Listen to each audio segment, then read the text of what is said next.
Okay, so are we ready to really dig into this whole is MAGA imploding thing? Yeah, let's go All for it. right, we got a ton of articles here, and it looks like things are getting pretty messy. Yeah, it's like watching a family fall apart right before like a big vacation or something, you know? Right, exactly. And we're seeing some really strange alliances forming too, and some bitter rivalries boiling over. Yeah, and the drama is like way more intense than any reality TV show I've seen. Oh, absolutely. Yeah. So this is all happening as Trump, gets ready for a second term. Right, and it's not just like gossip, you know, these power struggles could actually impact his ability to get things done if he gets reelected.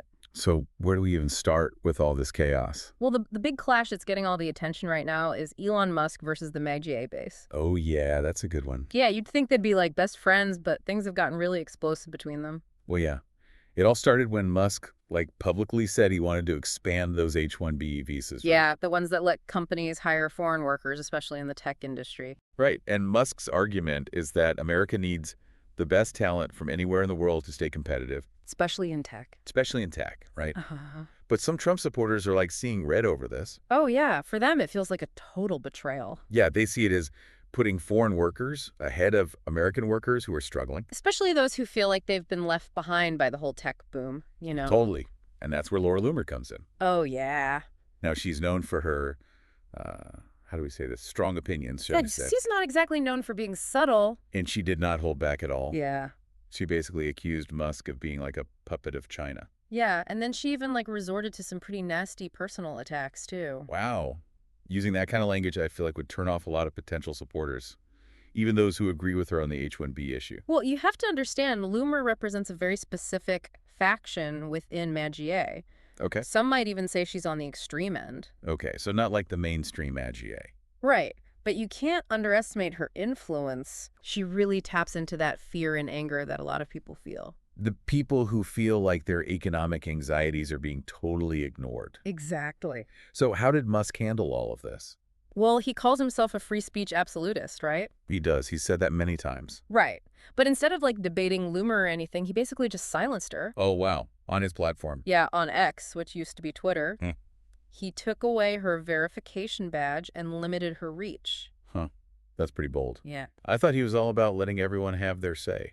It seems like he's definitely picking sides here. Yeah. It makes you wonder how much he actually believes in that whole free speech thing. Yeah, are there limits to it, especially when it comes to him personally? Right. What happens when the free speech is directed at him? And it's pretty ironic, isn't it? Musk, an immigrant himself, being accused of betraying American workers. It definitely hurts that pro-American worker image he was trying to build during the campaign. It does, for sure. Mhm. And this isn't just about Musk either. His partner in that Department of Government Efficiency, or what they got, DOGE, Vivek, Oh, yeah, Ramaswamy. he also came under fire. Yeah, he basically said that maybe American culture is partly to blame for the lack of homegrown tech talent. Oh, so he's blaming the culture, not immigration. Right, and that didn't go over well with a lot of MAGA supporters. Yeah, they see it as shifting blame away from immigration policies. Exactly. It's America's fault, not the fault of the policies. This whole H-1B debate really feels like it's exposing this growing crack in the MAGA movement. Oh, absolutely. You've got this kind of globalist tech-focused wing with people like Musk and Ramaswamy. Right. They're saying that attracting global talent is essential for America to be successful. Okay, so they're looking at it from a global perspective. Right, and then on the other side, you have the more traditional nationalist wing. Okay, more America first. Exactly. They're really suspicious of globalization, and they see this focus on foreign workers as a threat. A threat to American jobs and wages. Exactly. So it's globalists versus nationalists. Yeah, in a way. And this brings us to the big question mark, Trump himself. Yeah, he's been super quiet about this whole Musk-Bannon clash. I know, right? You'd think he'd want to jump into something this controversial. Yeah, he loves being in the spotlight. Mm-hmm. Maybe he's just trying to avoid making either side mad. Could be strategic silence, for sure. Yeah, but what's his end game? Is he just waiting to see who comes out on top? Or has he lost control of his own movement? Well, Trump had flip-flopped on immigration before. He has, hasn't he? Yeah. During his first term, he said he wanted green cards for foreign graduates. Right. But then he also put in place some pretty harsh anti-immigration policies. So who knows where he really stands on this? It's tough to predict. So his stance on immigration is a bit of a puzzle. Yeah, it's really inconsistent, and it just makes this whole situation even more complicated. It does. It adds another layer of complexity to an already crazy political landscape. Sure. And then just when you thought it couldn't get any crazier, Steve Bannon, jumps into the whole thing. Yeah, he does. The guy who, basically ran Trump's 2016 campaign. Mastermind. Yeah, and he did not hold back. Yeah. He just came out swinging against Musk and the H-1B visas. Oh, he did not mince words at all. Yeah, he said something like, this isn't about attracting talent. It's about replacing American workers with cheaper labor. Yeah. That was a pretty direct quote. Strong words. You have to admit, though, the way he puts it, it really does speak to those anxieties that a lot of working-class Americans are feeling. Oh, yeah. They're seeing these big tech companies making tons of money. Billions. Billions. While their own wages are just staying the same. Stagnant. Yeah, Bannon knows how to tap into that feeling He does. of being left behind. Economic insecurity, for sure. And his stance on this whole thing puts him in a really weird position. Oh, yeah. How so? He's actually agreeing with some Democrats. Oh, wow. That's interesting. It's like the political world has been flipped upside down. Right. You've got Bannon and progressives finding common ground Unlikely allies. on protecting American jobs from foreign competition. It's strange bedfellows. Who would have thought? Politics is full of surprises. It really makes you think about all those labels we use, Yeah. like liberal and conservative and MAGA.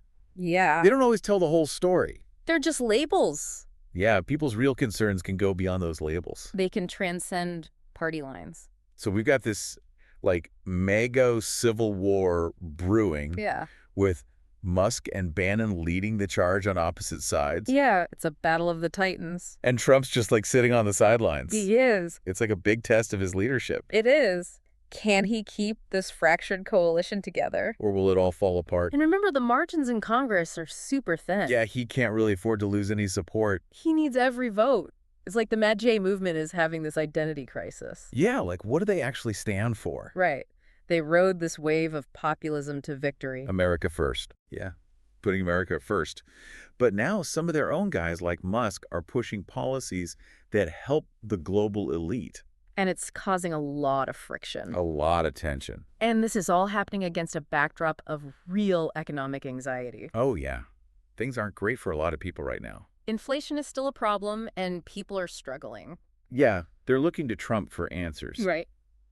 But it's not clear if he can deliver without making someone mad. Yeah, he can't please everyone. It's almost like the people who put him in power are feeling betrayed now. Oh, yeah, I can see that. Remember that drain the swamp slogan? Yeah, Well, now it's like the swamp is draining right into Silicon Valley. that's a good point. And all this disillusionment could have some serious consequences. It could. If Trump can't fix this divide, Yeah. it could lead to even more extreme factions popping up. People who feel like the system has totally failed them. That's a scary thought. But it is a little bit. And this H-1B debate is just one part of it. Right. It's just one symptom of a bigger problem. Some people are calling Musk a hypocrite on this whole thing, too. Oh, yeah. Why is that? Well, remember when he took over Twitter and renamed it X? Yeah. He fired a ton of people. He did. But he reportedly kept a lot of his H-1B visa holders. Oh, that's interesting. So it makes you wonder, is it really about talent, or is it about having a workforce that can't really say no to him? Oh, because their visa status is tied to their job. Right, so they might not speak up or ask for more money or anything. Oh, fear of being deported. Yeah, it's That's a valid concern. it's not as simple as just saying we need more talented workers. It's much more nuanced than that. It's a really complex issue with some potential downsides that we need to talk about. Yeah, we need to be aware of the potential for exploitation. Maybe we need more transparency and oversight. Yeah, to make sure the system is being used fairly. Exactly. Yeah. And it's not just the MAGA base that's worried about Musk's influence. Oh, really? Who else? Some Democrats are concerned too. Okay. Especially since he's been so open about wanting to shape government policy. Right. He's not exactly shy about his political ambitions. Remember those rumors about him wanting to be Speaker of the House? Oh, yeah, I remember those. And then there's all those political things he posts on X all the time. Yeah, he's definitely using his platform to push his own agenda. It's like he's become this political force without ever being elected to office. Yeah, he's got a lot of power and influence. It's making a lot of people uncomfortable. On both sides of the aisle. And the fact that he's so close to Trump, Yeah. who's already a very polarizing figure. It just adds fuel to the fire. It does. It's like watching a slow-motion train wreck. You know it's going to be bad, but you can't look away. Exactly. This whole situation really brings us back to that big question. Yeah. What happens if MAGA actually implodes? What fills that void? Will we see a new kind of conservatism? Something more moderate? Or will things get even more extreme? That's the big unknown. It's impossible to say for sure. We're in uncharted territory. But one thing's for sure, the political landscape is changing fast. It is. And this whole MAGA infighting is a sign that the old rules don't apply anymore. Yeah, the game has changed. Yeah, it really does feel like we've gone off the map here. Right. Like the old political playbook, it just doesn't work anymore. Yeah. And the whole world is watching this too. Oh, yeah, they have to be. Trying to figure out what's going on. Yeah, like what does all this mean for America's place in the world? Right. Especially with all these alliances changing all the time, even within Trump's own party. Yeah, it's going to make some world leaders pretty nervous. Oh, I bet. Especially some of those leaders who are, like, friendly with Trump. Yeah, some of them have even said they're worried about how much influence guys like Musk have. Makes sense.